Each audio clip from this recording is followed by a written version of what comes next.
Vous avez besoin d'un espace publicitaire pour faire connaître votre société ou vos produits? Seul Guérit TV Monde peut vous satisfaire.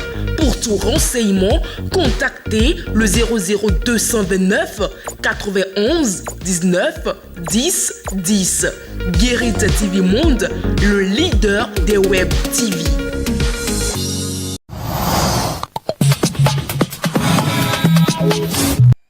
Mars 2023, le monde entier célèbre la journée mondiale du conte.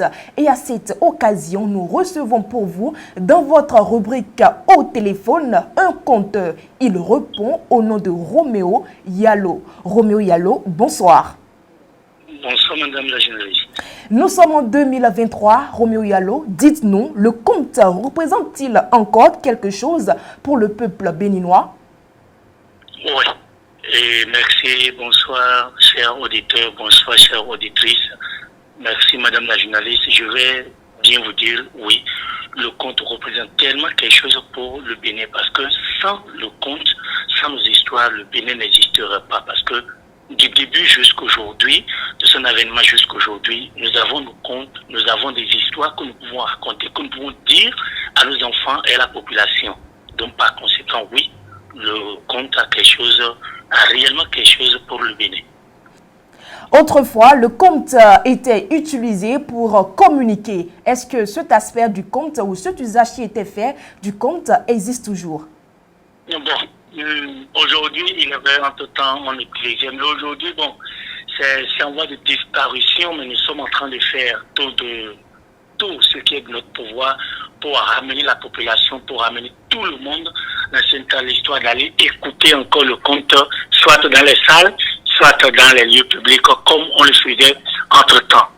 D'accord. Et à quoi pourrait servir encore le conte dans le monde actuel?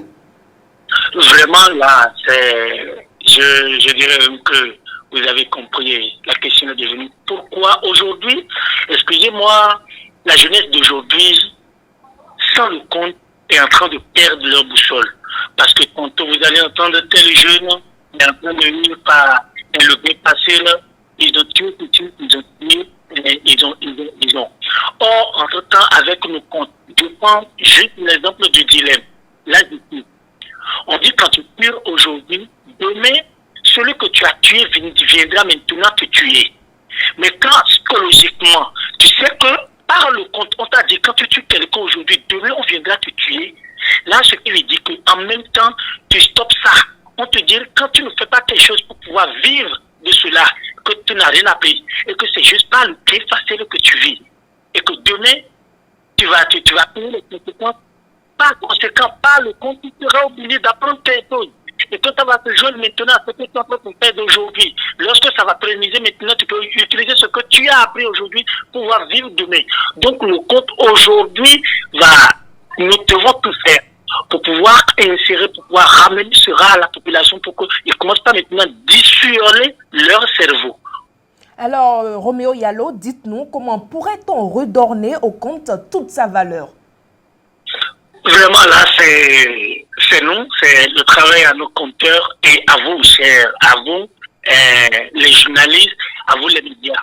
Pourquoi? Quand nous allons faire la création, il faut que nos compteurs, nous créons, que nous faisions des créations pour pouvoir maintenant attraper la population.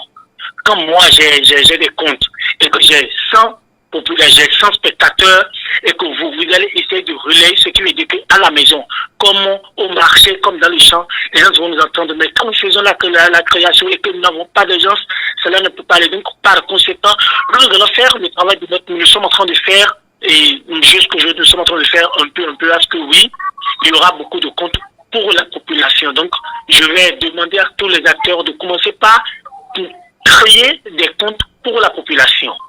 Concrètement, dites-nous quel rôle joue le conte dans l'éducation des enfants? Merci. Le conte, entre-temps, c'était vraiment de l'information. C'est vraiment éducation. C'est vraiment éducation. C'est ça, c'est l'école que nous ailleurs utilisaient. C'est l'école de la vieille, mais c'est l'école de papa. Aujourd'hui, c'est vrai, il n'y a pas. Mais acheter des livres de compte pour les enfants aujourd'hui. Cela pourra mieux les aider, mieux les éduquer. C'est surtout l'éducation et l'information que le conte véhicule. C'est vrai, aujourd'hui, on voit que le conte joue tellement de rôles de comique et culturel, mais ça va revenir quand même. Alors, Roméo Yallo, vous êtes conteur. Dites-nous, être conteur, est-ce vraiment un métier? Oui, le conte est un métier. Et c'est possible d'en vivre? Oui, on vit de ça. Je vous donne quelques exemples. Aujourd'hui, monsieur Baobab Fidel Nato, c'est de ça il vit. Je prends le cas de Jean-Louis Tendaï, c'est de ça il vit. Je prends le cas de monsieur Gilles, c'est de ça il vit. Boumé ici, monsieur Soulier Benzin, c'est de ça il vit.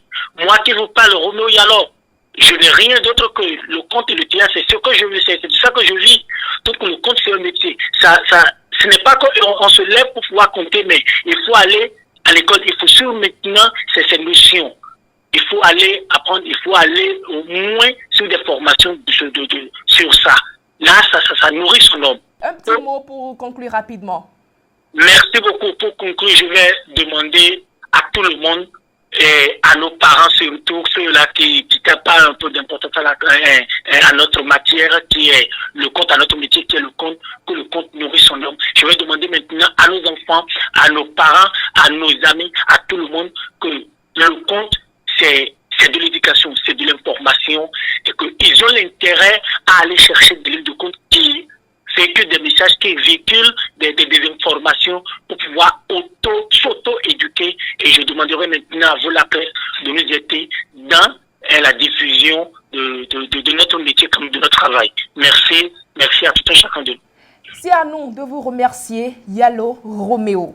Mesdames et messieurs, c'était à l'instant Roméo Yallo dans votre rubrique Au téléphone. C'est un conteur, comédien et metteur en scène. Nous l'avons reçu aujourd'hui pour vous dans le cadre de la célébration de la Journée mondiale du conte. Merci de votre attention et à demain.